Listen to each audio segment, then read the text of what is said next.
नमस्कार हमारे भावी शिक्षक साथियों। आज जो है यहीं से क्लास प्रारंभ करते हैं। ये आपका टारगेट सुपर-टेट इंग्लिश है। सुपर-टेट में 10 नंबर का जो इंग्लिश पोर्शन आता है वहाँ का उसे टारगेट करके क्लास शुरू कर रहे हैं। और ये यूपी-टेट के लिए भी इम्पॉर्टेंट है क्योंकि यूपी-टेट और सुपर-टेट का दोनों का सिलेबस एक है। अगर कोई कहे कि सिलेबस दोनों का अलग है वो बेवकूफ़ी होगा, उसे जानकारी की कमी है कि सिलेबस दोनों का एक होता है। यूपी-टेट और जो है सुपर-टेट दोनों का सिलेबस एक होता है, ऐसा कुछ नहीं है। तो ये आपका टारगेट सुपर-टेट इंग्लिश को लेकर के चला जा रहा है, जिसमें यूपी-टेट में भी सहायक होगा। यूपी-टेट का सेम वही रहेगा, कोई कॉन्सेप्ट ये ज़्यादा ही होता है सुपर-टेट में, क्योंकि यूपी-टेट से कहीं ज़्यादा ही होता है, पोर्शन सारे कवर करने पड़ते हैं। तो क्लास को शुरू करते हैं कि एक मोटिवेशनल कोट्स के साथ शुरू करते हैं कि शिक्षा वह शेरनी का दूध है जो जितना पिएगा उतना दहाड़ेगा। शिक्षा वह शेरनी का दूध है जो जितना पिएगा उतना दहाड़ेगा। तो ये भीमराव अंबेडकर बाबा साहब की लाइन है, भीमराव अंबेडकर साहब की लाइन है कि शिक्षा वह शेरनी का दूध है जो जितना पिएगा उतना दहाड़ेगा। तो इसलिए इम्पोर्टेंस शिक्षा का आपके जीवन में बहुत ज़्यादा है। तो इम्पोर्टेंस है तो उससे ज़्यादा इस समय जो आपके लिए है नौकरी ज़्यादा इम्पोर्टेंट है। तो आपकी वैकेंसी आने वाली है, जब भी वैकेंसी आए या फिर जब भी वैकेंसी आए यूपी-टेट एग्ज़ाम के बाद जब भी वैकेंसी आए तो आपकी तैयारी एकदम पूर्ण होनी चाहिए। लॉकडाउन की स्थिति में जो है, क्योंकि लॉकडाउन की स्थिति एक तरह से है तो इसलिए आपकी तैयारी घर पे बैठ करके बहुत अच्छे से होनी चाहिए। तो आज की क्लास यहीं से प्रारंभ करते हैं। और क्लास प्रारंभ करने से पहले एक बात, जो भी शिक्षक साथी जो है हमारे अभी भी चैनल से पहली बार वीडियो को देख रहे हैं वे चैनल को सब्सक्राइब कर लेंगे और वीडियो को अवश्य शेयर करिएगा। हम लोग क्लास पे चलते हैं, वीडियो को अवश्य शेयर करिएगा। क्लास के बाद फिर हम लोग बात करते हैं, ठीक है। तो आज क्लास प्रारंभ करते हैं, बाकी आपकी पहली क्लास है। आज हम लोग अल्फ़ाबेट, वर्ड और सेंटेंस देखेंगे। अल्फ़ाबेट क्या होता है, वर्ड क्या होते हैं, सेंटेंस क्या होते हैं। तो सबसे पहले हम लोग शुरू करते हैं। अल्फ़ाबेट क्या होता है, मीन्स वर्णमाला। अल्फ़ाबेट को हिंदी में क्या कहते हैं, वर्णमाला कहते हैं। तो अब देखिए अंग्रेजी में 26 अल्फ़ाबेट होते हैं और जिनमें कैपिटल लेटर जिन्हें बोलते हैं, जिन्हें स्मॉल लेटर बोलते हैं। कैपिटल लेटर जिन्हें बोलते हैं स्मॉल लेटर, मीन्स 26 जो लेटर होते हैं, मीन्स अल्फ़ाबेट होते हैं, उन्हें दो में डिवाइड किया गया है। एक कैपिटल लेटर होता है, मीन्स लिखने का तरीका होता है। उन 26 अक्षरों को कितने प्रकार से लिखा जाता है, दो तरीके से लिखा जाता है। एक कैपिटल लेटर के तरीके से लिखा जाता है, बड़े अक्षरों में जिसे हिंदी में आप कहते हो, और एक स्मॉल लेटर मीन्स छोटे अक्षर में। उन्हें लिखने के तरीके दो होते हैं, ठीक है। अब आगे देखिए, स्मॉल लेटर्स एवं कैपिटल लेटर्स का उच्चारण समान रहता है। दोनों का उच्चारण तो प्रोनाउंसिएशन सेम ही है। ए को चाहो आप जैसे कहो, ए आप स्मॉल लेटर में लिखो या कैपिटल लेटर में लिखो, प्रोनाउंसिएशन तो दोनों का सेम ही होगा। तो इसलिए दोनों का उच्चारण समान रहता है, लेकिन आकृति भिन्न होती है। जैसे कैपिटल लेटर इसमें इस प्रकार से लिखे गए होते हैं, देखिए नीचे कैपिटल लेटर लिखे गए हुए हैं, तो कुछ इस प्रकार के कैपिटल लेटर होते हैं। जबकि स्मॉल लेटर की आपको जानते हो किस तरह से लिखा जाता है। तो मीन्स अल्फ़ाबेट की संख्या सिर्फ नॉर्मली से अभी आप जितना आपको जानने की ज़रूरत है, सिंपल से जानिए। अल्फ़ाबेट की संख्या आपकी 26 होती है और उनको लिखने की हम कितने सेंस से लिख सकते हैं, कैपिटल लेटर और स्मॉल लेटर दो तरीक़ों से लिखते हैं। अब आगे हम लोग चलते हैं। आगे मेन है फोनेटिक्स के आधार पर वावल और कॉन्सोनेंट का विभाजन। ये सबसे इम्पॉर्टेंट टॉपिक है मेरे शिक्षक साथियों, ये सबसे इम्पॉर्टेंट टॉपिक है। आप दिमाग में थोड़ा सा बनाते चलिए और आप नोट्स अगर लिए हों तो नोट्स पे लिखते चलिए। आपकी सबसे बेहतरीन नोट्स हम देंगे, इतना हम गारंटी देते हैं। आप इससे बेहतरीन नोट्स कहीं नहीं पाएंगे। अगर आप नोट्स बनाते चल रहे हैं तो इससे बेहतरीन नोट्स आपका 2-3 महीना, ज़्यादा से ज़्यादा मुझे 2 या 3 महीना लगेगा सिलेबस ख़त्म करने में। 2-3 महीना में बहुत बेहतरीन आपको सिलेबस मिल जाएगा। और सिलेबस मिलने के साथ साथ ऐसी क्लासें आपको मिलेगी पूरे यूट्यूब पे, इतना मेरी गारंटी है। पूरे यूट्यूब पे इंग्लिश की इस प्रकार की क्लासें आपको नहीं मिलेंगी। तो चलते हैं नोट के पॉइंट पे, देखते हैं। फोनेटिक्स के आधार पर वावेल और कॉन्सोनेंट का विभाजन सबसे इंपॉर्टेंट टॉपिक है। फोनेटिक्स के आधार पर अब आप नॉर्मली तो जानते हो वावेल की संख्या 5 होती है, कॉन्सोनेंट की संख्या 21 होती है। ये नॉर्मली आप जानते हो 5 वावेल होते हैं, या प्राइमरी से आप पढ़ते चले आए हो कि वावेल की संख्या 5 होती है, कॉन्सोनेंट की संख्या कितनी होती है, 21 होती है। 5 वावेल आपके कौन होते हैं, ए ई आई ओ यू। आप लिख लेना, अगर आप अभी भी अगर बेसिक चीज़ें ये आपको नहीं पता है तो 5 वावेल कौन है, ए ई आई ओ यू। हम बोल रहे हैं, यहाँ पर तो नहीं लिखे हुए हैं, हम बोल रहे हैं, आप लिख लो। वावेल की संख्या कितनी है, 5, ए ई आई ओ यू। और कॉन्सोनेंट की संख्या इन पांचों को निकाल दो तो 21 जो बचते हैं हमारे 26 में, 21 जो बचते हैं वो आपको कॉन्सोनेंट होते हैं। ये तो हो गया नॉर्मल सा वावेल और कॉन्सोनेंट का कॉन्सेप्ट हो गया। लेकिन अब जब हम फोनेटिक्स के आधार पर हम देखते हैं, फोनेटिक्स के आधार पर सबसे बड़ी नंबर ऑफ कॉन्सोनेंट्स कितने होते हैं। तो कॉन्सोनेंट की संख्या 24 हो जाती है और वॉवेल्स की संख्या 20 हो जाती है और टोटल नंबर कितने हो जाएंगे 44। तो यहाँ पर सबसे ध्यान देना कि वॉवेल्स की संख्या 20, कॉन्सोनेंट की संख्या 24। अभी तक क्या था, वॉवेल्स कितने थे आपके 5 थे और कॉन्सोनेंट कितने थे आपके 21 थे। 21 से बढ़ गया 24 और 5 से बढ़ गया 20। अब इसे कैसे तैयार करोगे, 20 और 24 का कॉन्सेप्ट कैसे याद करोगे। ये इतना देखो, वॉवेल आप जो जानते थे 5 होते हैं और कॉन्सोनेंट जो जानते थे 21 होता है। 21 मीन्स ज़्यादा है, 21 मीन्स ज़्यादा है 5 से ना, तो मीन्स इसमें भी कॉन्सोनेंट ज़्यादा है, इसमें 24 और 20 मीन्स इसमें 24 कॉन्सोनेंट ज़्यादा है और 20 इसमें वॉवेल्स जो है कम है। तो कम ज़्यादा वाले कॉन्सेप्ट से आप तैयार कर सकते हो। उस वाले में भी जो है वॉवेल की संख्या क्या थी 5 थी और कॉन्सोनेंट की संख्या 21 थी, व्यंजन की हमारी कितनी थी 21 थे। तो उसमें भी कम ज़्यादा वाला कॉन्सेप्ट मीन्स वॉवेल कम था, कॉन्सोनेंट अधिक था। इसमें भी क्या है, वॉवेल जो है कम है और कॉन्सोनेंट अधिक है। तो आई थिंक आपको तैयार हो गया, इस ट्रिक से आपको दिमाग में बैठ गया होगा कि वॉवेल और 20 और 24 अगर आपके दिमाग में चल रहा होगा, सिंपली आप 20-24 20-24 20-24 ऐसे दिमाग में बना लो। 20-24 दिमाग में बनाने के बाद जो है अब वॉवेल की संख्या कम होती है तो वॉवेल आप 20 कर दो और 24 जो ज़्यादा वाली संख्या है उसे कॉन्सोनेंट कर दो। तो 24-20 का कॉन्सेप्ट दिमाग से कभी डिलीट नहीं होगा कि वॉवेल 20 होते हैं या कॉन्सोनेंट 20 होते हैं। तो ये वाला कॉन्सेप्ट आपके अगर दिमाग में बना हुआ है तो ये आपको समस्या नहीं होगी। तो ये तो हो गया कि आपका number of consonants, number of vowels कितने साउंड के आधार पे कितने होते हैं 20 और 24 होते हैं, ये हो गया। अब उसके बाद वॉवेल फोनीम्स जो होते हैं, वॉवेल फोनीम्स जो आपके 20 हैं, देखिए वॉवेल फोनीम्स 20 आपके हैं ना। तो जो वॉवेल फोनीम्स आपके 20 होते हैं ये 2 प्रकार के होते हैं। वॉवेल फोनीम्स जो है आपके 20 होते हैं 2 प्रकार के होते हैं। अब 2 प्रकार कौन कौन से होते हैं, मोनोप्थॉन्ग्स होते हैं, डिप्थॉन्ग्स होते हैं। अब मोनोप्थॉन्ग्स जो है कितने होते हैं 12 होते हैं, डिप्थॉन्ग्स मीन्स होते हैं आपके 8 होते हैं। अब सबसे बड़ी बात, मोनोथॉन्ग्स का क्या होता है, मोनोथॉन्ग्स को क्या कहते हैं, एकल स्वर कहते हैं। डिप्थॉन्ग्स क्या होता है, जो एक कॉम्प्लेक्स है, संयुक्त स्वर है, ठीक है। तो ये हम किसकी बात कर रहे हैं, हमने जो 20 देखा, 20 हमने क्या देखा, साउंड के आधार पे वॉवेल की संख्या हमने 20 देखा। अब 20 भी टूटा हुआ है, मोनोप्थॉन्ग्स 12, डिप्थॉन्ग्स 8। भैया एक बात बता, इसमें भी ट्रिक देखो, मोनोप्थॉन्ग्स में संख्या देखो शब्दों की अधिक है, अक्षरों की इसमें संख्या अधिक है ना, MONO अक्षरों की संख्या देखो अधिक है ना, तो 12 वाला अधिक वाला नंबर इसमें है। डिप्थॉन्ग्स में अक्षरों की संख्या क्या है, अक्षर कितने हैं कम है, तो आपका क्या हो जाएगा 8 हो जाएगा। तो ये हो गया आपका कॉन्सेप्ट याद करने, ये सिर्फ याद करने के कॉन्सेप्ट बता रहे हैं, ऐसा कुछ होता नहीं है, ये सिर्फ आपके दिमाग को सेट करने के लिए कॉन्सेप्ट बता रहे हैं। मोनोथॉन्ग्स की संख्या 12 हो गई, डिप्थॉन्ग्स की संख्या 8 हो गई, 12 8 20 हो गया। मीन्स आपके वॉवेल की संख्या जो हमने 20 बताया था, ये आपका टोटल काउंट करोगे तो ये 20 हो गया टोटल। मोनोथॉन्ग्स 12, डिप्थॉन्ग्स 8, ये हो गया आपका। अब उसके बाद सबसे बड़ी बात होती है, मोनोथॉन्ग्स का हिंदी क्या होता है, एकल स्वर। डिप्थॉन्ग्स का हिंदी क्या होता है, संयुक्त स्वर। हमने लिखा नहीं है, आप अगर नोट्स बनाते चल रहे हो तो हम जो बोल रहे हैं उसे लिखते चलना, कुछ चीज़ें आप लिखो ना, इसे स्क्रीनशॉट कुछ ले लोगे और कुछ आप अपने ऊपर भी लिखो ना, थोड़ा सा मेहनत करो ना, ठीक है। और अब इनको जो कहते हैं मोनोथॉन्ग्स जो आपके होते हैं, monophthongs are also called pure vowel. Monophthongs को क्या कहते हैं, प्योर वॉवेल कहते हैं, शुद्ध वॉवेल भी कहते हैं। मोनोथॉन्ग्स को क्या कहते हैं, प्योर वॉवेल कहते हैं। और दूसरी जो नोट का पॉइंट है, डिप्थॉन्ग्स आर कॉल्ड, डिप्थॉन्ग्स को क्या बोलते हैं, impure vowel, glide vowel, complex vowel. Diphthongs को क्या कहते हैं हमारे भावी शिक्षक साथियों, impure vowel, glide vowel, complex vowel. तो ये हो गया हमारे डिप्थॉन्ग्स को, ये सारी चीज़ें कहते हैं, इम्प्योर वॉवेल कहते हैं, ग्लाइड वॉवेल कहते हैं, कॉम्प्लेक्स वॉवेल कहते हैं। तो मोनोथॉन्ग्स कितने हो गए, 12 हो गए। डिप्थॉन्ग्स कितने हो गए, 8। मोनोथॉन्ग्स को क्या कहते हैं, प्योर वॉवेल कहते हैं, और डिप्थॉन्ग्स को क्या कहते हैं, इम्प्योर वॉवेल, ग्लाइड वॉवेल या कॉम्प्लेक्स वॉवेल कहते हैं। ये तो हो गया आपका वॉवेल की संख्या जो हमने 20 बताया था, उसके आधार पे ये हो गया। अब सबसे बड़ी बात, हमने इस चीज़ को इतना फोकस क्यों किया, इस चीज़ को हमने इतना फोकस क्यों किया, तो सबसे बड़ा रीज़न है, इस चीज़ पे मेरा इतना अंदर तह तक जाने का सबसे बड़ा उद्देश्य है, 2019 में सुपर टेट में यही क्वेश्चन आया था। आज पहली क्लास में आपका 2019 सुपर टेट का एक क्वेश्चन आपका करा रहे हैं। पहली क्लास में आपका एक क्वेश्चन हो रहा है जो 2019 के सुपर टेट के एग्ज़ाम में आया हुआ क्वेश्चन है। क्वेश्चन क्या है, how many vowel and consonant sound in English. English में वॉवेल और कॉन्सोनेंट साउंड कितने होते हैं।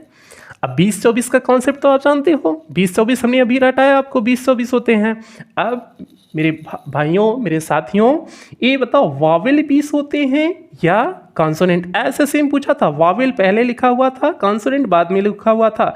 मीन्स इसमें वावेल आपको पहला वाला टिक करना है। वावेल आपको पहले देखोगे, पहला वावेल की संख्या कितनी होती? 20, मतलब 20 होगा। कॉन्सोनेंट की संख्या कितनी होती? 24 होता। मीन्स वावेल कॉन्सोनेंट आपको वावेल 20, 24 आपका कॉन्सोनेंट। Wavell 20, 24 consonant. तो आपका ऑप्शन नंबर ए सही हो जाएगा। आपका ऑप्शन नंबर कौन सा सही हो जाएगा? ए सही हो जाएगा।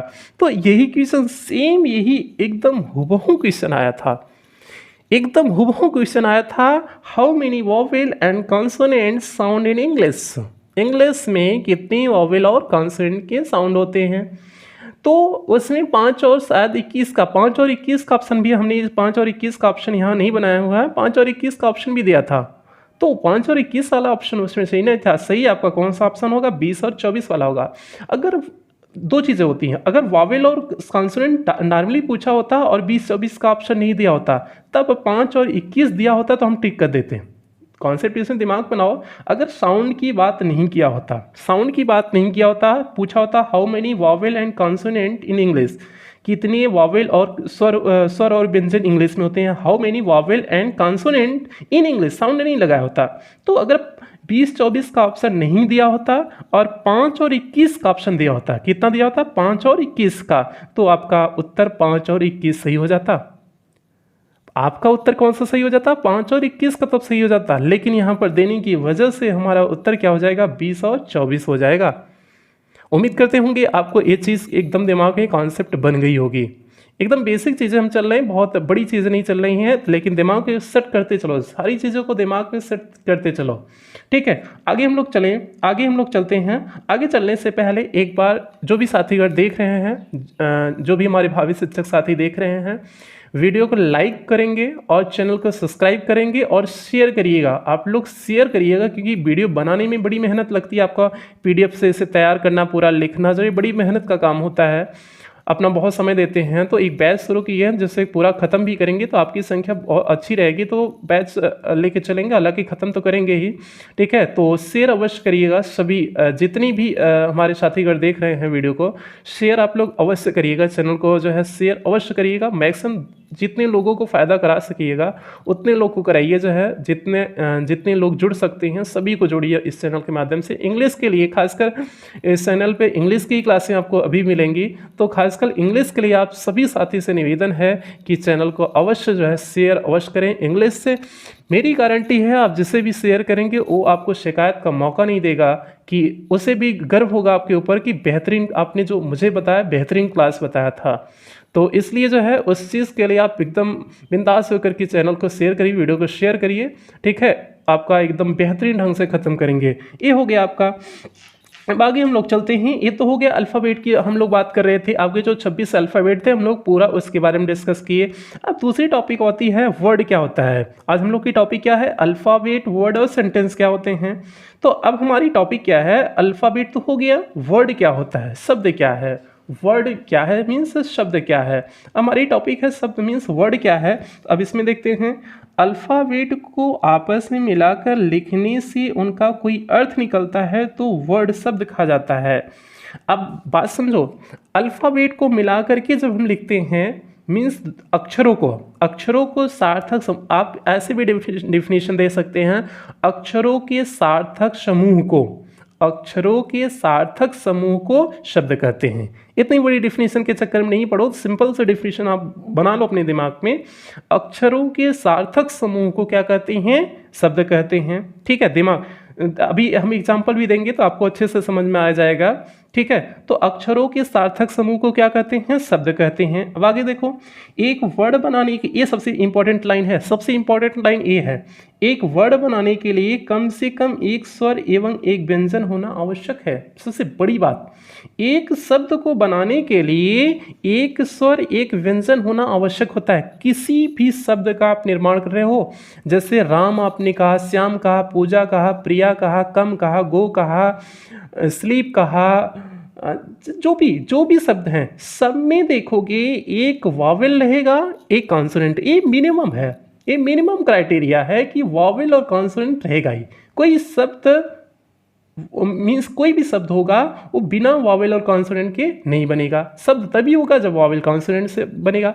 जैसे भैया कहते हैं दंपति, दंपति कहते हैं ना, जैसे युगल कहते हैं, जोड़ा कहते हैं, जोड़ा दंपति जो पति पत्नी होते हैं, दंपत्य कब तक नहीं बनेगा? जब तक पति और पत्नी नहीं होंगे। जब तक लड़के और लड़की की शादी नहीं हो जाएगी तब तक दंपत्य नहीं होंगे। तो ब्याह करना जरूरी है ना, लेकिन लॉकडाउन है, ब्याह के चक्कर में ना पड़िए, ब्याह हुआ जल्दी होने वाला नहीं है।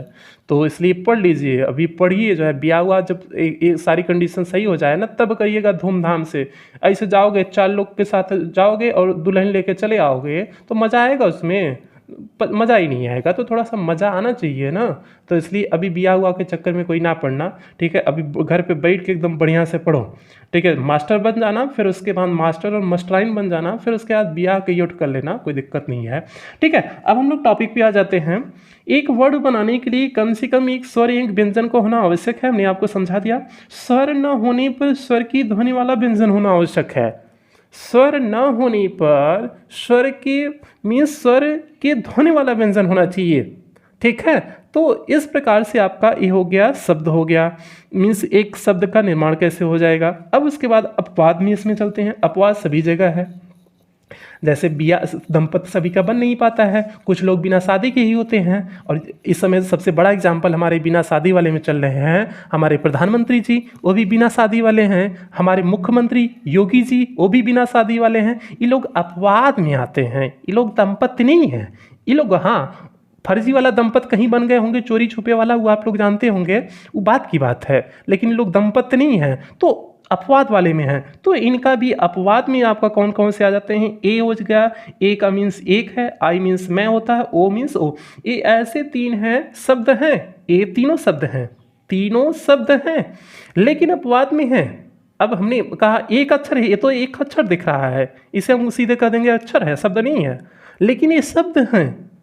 शब्द ये तीनों हैं, लेकिन जो है इस शब्दों के अक्षरों के समूह से नहीं बने हुए हैं, अक्षरों के समूह से नहीं बने हैं, इसमें स्वर और व्यंजन नहीं मिले हुए हैं। यही एक 3 ऐसे हैं जिस जो शब्द होते हैं, लेकिन जो है इस अक्षरों के समूह से नहीं बने होते हैं, और इसमें स्वर और व्यंजन दोनों होते नहीं है। ये 3 अपवाद आपके होते हैं। ए मीन्स आपका एक हो गया, आई मीन्स मैं हो गया, ओ मीन्स ये संबोधन के लिए, वो आपका संबोधन के लिए लगाते हैं, किसी को संबोधित करते हो तब लगाते हैं, ठीक है। आगे चलते हैं हम लोग।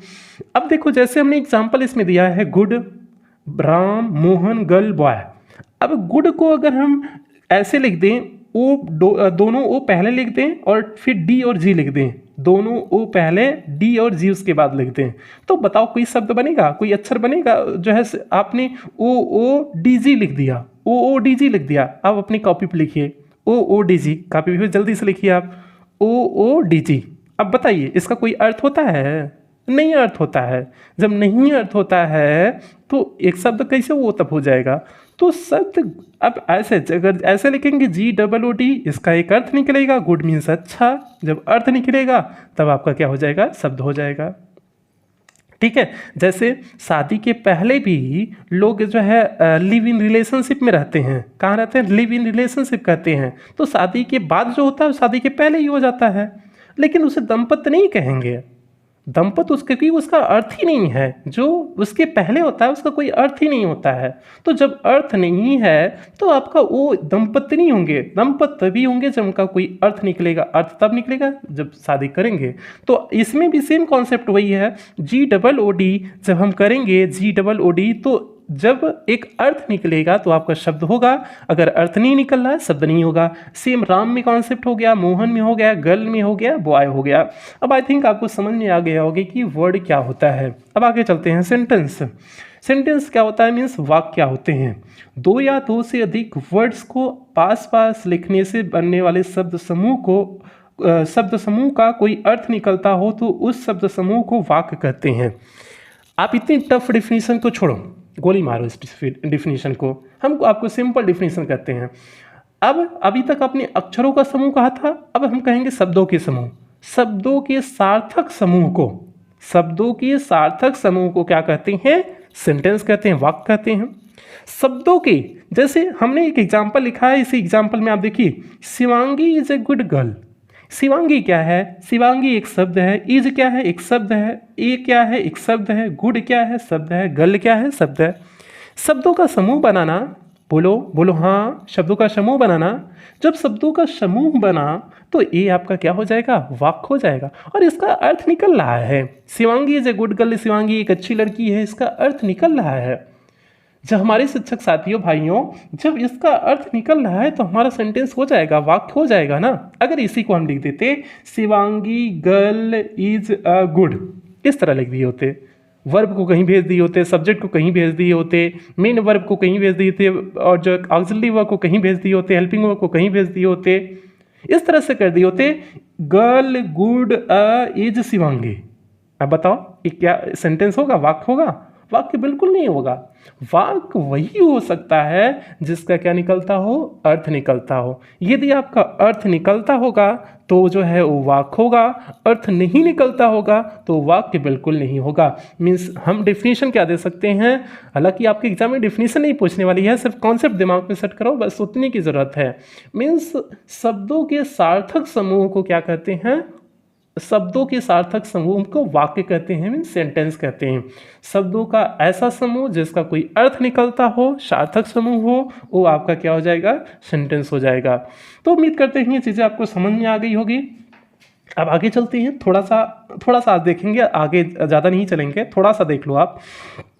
ठीक है, पार्ट ऑफ सेंटेंस पे चलते हैं, क्योंकि सिलेबस तब भी अगर 2-2.5 महीने में आपको ख़त्म करना है, थोड़ा सा लेंदी सिलेबस होगा ना, तो थोड़ा सा आपको लेके चलेंगे, 25 मिनट तक क्लास आपको लेके चलेंगे।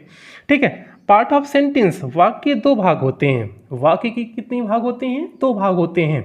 अब 2 भाग आपके वाक्य के कौन कौन से होते हैं? ठीक है, एक हो गया सब्जेक्ट, एक हो गया प्रेडिकेट। एक हो गया क्या? सब्जेक्ट हो गया, एक हो गया प्रेडिकेट। आज हम लोग इसके बारे में थोड़ा सा, यहीं से आपकी पहली टॉपिक स्टार्ट होती है।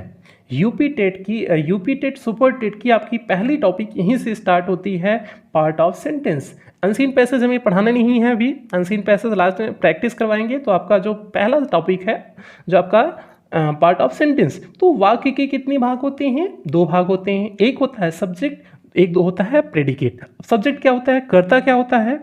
जब हम किसी व्यक्ति या वस्तु का नाम लेते हैं तो उसे सब्जेक्ट कहते हैं। मीन्स जो कार्य करने वाला होता है, मीन्स क्या होता है? जो कार्य करने वाला होता है उसे हम क्या कहते हैं? सब्जेक्ट कहते हैं। कार्य को करने वाले को, मीन्स डूअर को क्या कहते हैं? सब्जेक्ट कहते हैं। जो आपको कार्य करेगा वो क्या होगा? आपका सब्जेक्ट होगा, मीन्स कर्ता होगा। कर्ता हिंदी में क्या कहते हैं? कर्ता, कार्य को करने वाला। जो कार्य को करने वाला होता है वो कर्ता होता है। दिमाग में कॉन्सेप्ट सेट करो, सिंपल सा कॉन्सेप्ट सेट करो। कर्ता कार्य को करने वाला, कर्ता कार्य को करने वाला। जो कार्य को करेगा, एग्जाम्पल देंगे तो और अच्छे से समझ में आएगा। एकदम टेंशन ना लो, टेंशन आप लोग बिल्कुल ना लो, एग्जाम्पल दे देंगे, बहुत बेहतरीन ढंग से समझ में आने वाला है। कर्ता मीन्स कार्य को करने वाला, कार्य को करने वाला आपका कर्ता हो जाएगा। तो सिंपल सा। अब प्रेडिकेट क्या हो जाएगा? इसकी डिफिनेशन देते हैं, फिर उसके बाद हम लोग एग्जाम्पल पे चलते हैं। प्रेडिकेट क्या होता है? प्रेडिकेट जब हम किसी व्यक्ति या वस्तु के विषय में कुछ कहते हैं तो प्रेडिकेट होता है। मीन्स सब्जेक्ट जो कार्य करता है उसी को प्रेडिकेट कहते हैं। एक जो कार्य करेगा सब्जेक्ट होगा, जो कुछ किया रहेगा वो आपका प्रेडिकेट हो जाएगा। सिंपल सा। जो कार्य करेगा कर्ता होगा, जो कुछ किया रहेगा, जो उसने किया रहेगा, वही आपका क्या हो जाएगा? प्रेडिकेट हो जाएगा। उम्मीद है कि आपके दिमाग में कॉन्सेप्ट बन रहा होगा ना? बोलिए हाँ, समझ में आ रहा है ना? कोई दिक्कत तो नहीं है ना? कोई दिक्कत हो तो कमेंट बॉक्स में जाकर के कमेंट कर दीजिएगा कि सर जी यहाँ दिक्कत थी। ठीक है, चलो आगे। जैसे हमने कहा मोहन लाफ्स, मोहन क्या करता है? हंसता है। मोहन लाफ्स मीन्स मोहन हंसता है। अब भैया ये मुझे बताओ, मोहन सब्जेक्ट है आपका, मोहन सब्जेक्ट है, लाफ मीन्स हंसना, लाफ्स मीन्स हंसना, तो आपका मोहन क्या करता है? हंसता है। तो कार्य क्या किया उसने? हंसने का कार्य किया। और कौन हंसा? मोहन ही हंसा। कार्य करने वाला मोहन है, कार्य जो हुआ है हंसने का कार्य हुआ है, कार्य जो हुआ है हंसने का कार्य हुआ है। तो हंसने वाला कॉन्सेप्ट क्या हो जाएगा भाइयों? मोदी की तरह भाइयों एवं बहनों।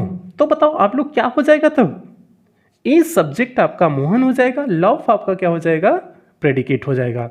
तो उम्मीद करते हैं आपको समझ में आ गया होगा। एक एग्जांपल और देते हैं। जैसे है माई सिस्टर कुक्स फूड, मेरी बहन क्या करती है? भोजन बनाती है। भोजन बनाती है। कुक्स मीन्स पकाना होता है, ठीक है, बनाना नहीं होता, भोजन बनाया नहीं जाता है, पकाया जाता है, ठीक है। ये दिमाग में आप सेट कर लो, हिंदी का ये टर्म होते हैं कुछ ऐसे शब्द हम लोग बोलने में फ्लुएंटली गलत बोल देते हैं, लेकिन एक्चुअल कुछ और होता है। माई सिस्टर कुक्स फूड, मेरी बहन क्या करती है, भोजन पकाती है। अब मेरी बहन भोजन पका रही है तो मेरी बहन कार्य कौन कर रहा है, मेरी बहनियाँ काम कर रही है ना, और किसकी बहनियाँ, मेरी बहनियाँ, मीन्स माई सिस्टर क्या हो जाएगा, सब्जेक्ट, क्योंकि माई सिस्टर कार्य कर रही है तो वो क्या हो जाएगा, सब्जेक्ट हो जाएगा। और आपका कुक्स फूड भोजन बना रही, कार्य उसने क्या किया, भोजन बनाने का कार्य किया, तो भोजन बनाने का कार्य किया तो प्रेडिकेट आपका क्या हो जाएगा, कुक्स फूड हो जाएगा। तो ये हो गया आपका सब्जेक्ट और प्रेडिकेट का कॉन्सेप्ट क्या होता है। अभी हम लोग सब्जेक्ट के डिवाइडेशन पे चलेंगे, सब्जेक्ट के कितने भाग होते हैं। अभी जैसे माई सिस्टर, एक सिस्टर है एक माई है, ये सब्जेक्ट दो में टूटा हुआ अभी दिख रहा है आपको, तो अभी हम लोग इसके डिवाइडेशन पे चलेंगे। कल वाला जो आपका होगा यही पार्ट ऑफ सेंटेंस का ही क्लास होगी और डिवाइडेशन ऑफ सब्जेक्ट होगा। मीन्स सब्जेक्ट कितने प्रकार के होते हैं, सब्जेक्ट को कितने भाग में तोड़ा जा सकता है। तो कल की क्लास में हम लोग देखेंगे सब्जेक्ट को कितने भागों में तोड़ा जा सकता है। तो कल की क्लास में सब्जेक्ट को कितने भागों में तोड़ा जा सकता है उसे देखेंगे। परसों की क्लास में प्रेडिकेट को कितने भागों में तोड़ा जा सकता है उसे देखेंगे, क्योंकि सब्जेक्ट और प्रेडिकेट से एक क्वेश्चन आया था सुपर टेट 2019 वाले में।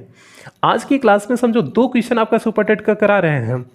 यहाँ से एक सब्जेक्ट और प्रेडिकेट वाले पोर्शन से एक आया था, इसे तो मान लो एक दो दिन की क्लास में अभी कराएंगे। सब्जेक्ट प्रेडिकेट अभी पूरा खत्म नहीं हुआ है, कॉन्सेप्ट तो बेसिक कॉन्सेप्ट है, ठीक है। तो एक हो गया सब्जेक्ट प्रेडिकेट से क्वेश्चन आया हुआ था, और एक था जो वावेल और कॉन्सोनेंट का हमने कॉन्सेप्ट बताया। तो दो क्वेश्चन सुपर टेट में आए थे, तो तभी कह रहे हैं ना आपको एकदम बेफिक्र रहिए आप। हम पूरा आपका 10 में से सुपर टेट में 10 में से आपको कुछ भी इंग्लिश नहीं आती होगी 8 तो पहुंचा ही देंगे। अगर थोड़ा बहुत भी इंग्लिश आती है 10 में 10 आप करके आओगे, कोई टेंशन ना लो, एकदम बेफिक्र रहो, ठीक है। तो यहीं पर क्लास को ओवर करेंगे। क्लास को ओवर करने से पहले जो भी हमारे साथीगण चैनल पे पहली बार आए हैं, चैनल को सब्सक्राइब करेंगे, वीडियो को लाइक करेंगे और शेयर अवश्य करिएगा। ये आपसे विनती है, रिक्वेस्ट है, मैक्सिमम जितना भी आप शेयर कर सकते हो, जितने भी आपके साथीगण हों सभी को जोड़ोगे, सभी को इस चैनल के माध्यम से जोड़ोगे और सभी के साथ वीडियो को अवश्य शेयर करोगे। तो इसी उम्मीद के साथ कि आप वीडियो को शेयर करेंगे, इस क्लास को यहीं पर समाप्त करते हैं और फिर मिलते हैं कल शाम को 5 बजे। कल शाम को 5 बजे सभी आ जाना, आपको जो है चैनल पे सभी आ जाना। कल शाम को 5 बजे आपकी क्लास में मिलते हैं। तब तक के लिए टेक केयर, अपना ध्यान रखिए।